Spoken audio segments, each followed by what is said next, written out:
Law and Poverty: How the Government Buries You Deeper, by Lorena Taroba and Margaret Shetler. Picture this. There are two boys, no longer considered juvenile, in opposite sides of town who have no relation to one another. One boy, John, lives in a nice house with his parents and siblings in an urban side of town. His family is wealthy and he is getting an excellent education. The other boy, Adam, lives in an apartment with his mom and his two sisters. They live in an impoverished side of town. Adam works a part-time job outside of school to support his family, and English is their second language. In two separate incidents, each boy is arrested for possession of marijuana. Both John and Adam were carrying cash on them. Having cash is not an unlikely occurrence for John, since he often carries large amounts with him. Adam had money for rent, which he planned on depositing on behalf of his mother. The officer in charge of their cases assumes that the cash was held because each boy had the intent to distribute or had already done so. John and Adam are each arrested and taken to jail. At John's bail hearing, John's father had hired him a great lawyer in order to negotiate the terms at bail and contest to the charge of intent to distribute. Adam, on the other hand, since English is not his first language and translation was not provided, and because he was not entitled to a lawyer at this point of the case, decided instead to take a plea deal because he thought that a trial would take time and money that he and his family did not have. John pleads not guilty to the distribution charge and is able to afford bail. Because he was able to afford bail, he was let out until his case was taken up to trial, and in the trial he was charged for the possession of marijuana. This charge includes consequences of up to a $2,000 fine and community service. With the help of his great lawyer, he was not charged with the intent to distribute and was able to get all of the charges cleared off his record, and ultimately was able to move on with his life after this one mistake. Adam, on the other hand, pleaded guilty to avoid trial by taking a plea deal. Because of this, he was charged with possession and intent to distribute. The intent to distribute charge includes a potential felony charge as well as up to 12 months in jail. If he is charged with a felony, that will remain on his record for the rest of his life, and he will face the collateral consequences of conviction. If Adam had had access to a lawyer in his bail hearing, he would have been advised against pleading guilty to the drug distribution charge, and the turnout may have been less severe. Even without a lawyer, if the language barrier had not been a factor, he could have made a more educated and thought-out decision, leading him to not plead guilty to a crime he did not commit. The fact that Adam was in poverty and John was not significantly contributed to the vastly different outcomes of the same scenario. From this hypothetical scenario, we can see some issues with the legal system, but it is in fact just a scenario. What makes these circumstances all the more real and concerning are that we know people on both sides of this situation.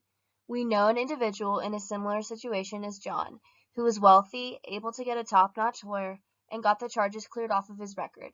Without good legal help, this would have been impossible. We also know of an individual like Adam, who needed a translator to better understand his situation and was not provided with this help. He was also not able to afford legal help, and severe consequences that he's facing now are a result of misunderstandings that could have been avoided. In order to better understand the implications of the problems of legal help and the collateral consequences of conviction, we're going to discuss the two in depth. Before we move on, we would like to make a distinction between civil and criminal justice cases. Civil cases are those in which one party accuses another in a question of federal law, usually resulting in a monetary punishment. Criminal cases are when the government brings a case against a defendant. The result of a guilty verdict in criminal cases is usually jail time. In Gideon v. Wainwright, the Sixth Amendment right to counsel was established. Many people assume this as a legal right pertaining to any type of case. However, that's not factual. Gideon v. Wainwright established the right to counsel in a criminal case, meaning that once you're accused of a federal felony, legal counsel must be appointed to you in trial. This being said, in civil cases, individuals are not entitled to such help. The same applies to bail hearings prior to the trial in a criminal case. This is a serious issue because in bail hearings, due to the fact that innocent people can be persuaded to plead guilty to a crime that they did not commit in order to avoid a longer and possibly more extensive trial. 71% of low-income households have had a legal issue in the last year, yet only 20% of them seeked out legal help. How can we expect people to make an educated legal decision in a critical and stressful point of their case without providing help for them? A startling statistic is that 13 million Americans are either currently serving or a sentence for a felony conviction or have been convicted of a felony in the past. These collateral consequences have very large implications for a large number of people. For these people, there are also fees that they are responsible for paying, such as phone calls made in prison, as well as court and incarceration fees. By Virginia statute, they get 30 days to pay these fees, but an extension can be received depending on their ability to pay. For someone who is in poverty, these fees can be exacerbating and bury them deeper. There are restrictions in place that inhibit people with convictions from accessing employment, housing, and right to vote. Having a federal record can lead to license, certificate denial, or suspension. For example, they are denied their ability to work as a hairdresser or contractor, or any job involving children, elderly, or disabled for at least 5 years or more. In terms of housing assistance, if one is convicted with a felony, they are unable to reside in a family day home, an adoptive or foster care home, for typically 5 years after conviction. Housing assistance will no longer be provided. Having any felony revokes voting rights. In order to ensure the justice system goal remains to bring justice to all members of society, certain steps must be taken. In our opinion, some possible solutions for the consequences of a lack of legal counsel could be having a pro bono program in place where law students are readily available in early stages of the case. There should also be a manner in which individuals who might not be as literate or have elevated language to understand the complicated legal terms can also get candid information about their bail, such as through a simplified information pamphlet available in the court in multiple languages.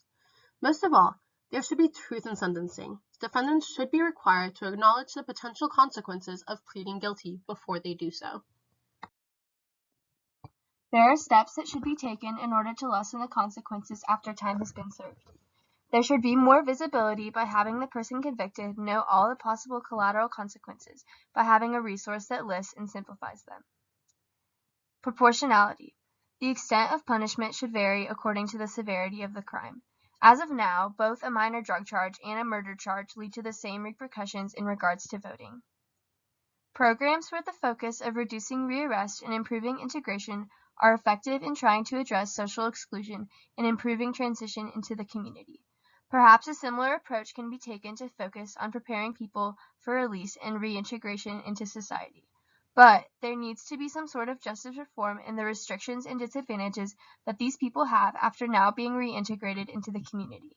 You can prepare someone and give them support, but without a change in policy, it is very difficult for a reentry to be a reality.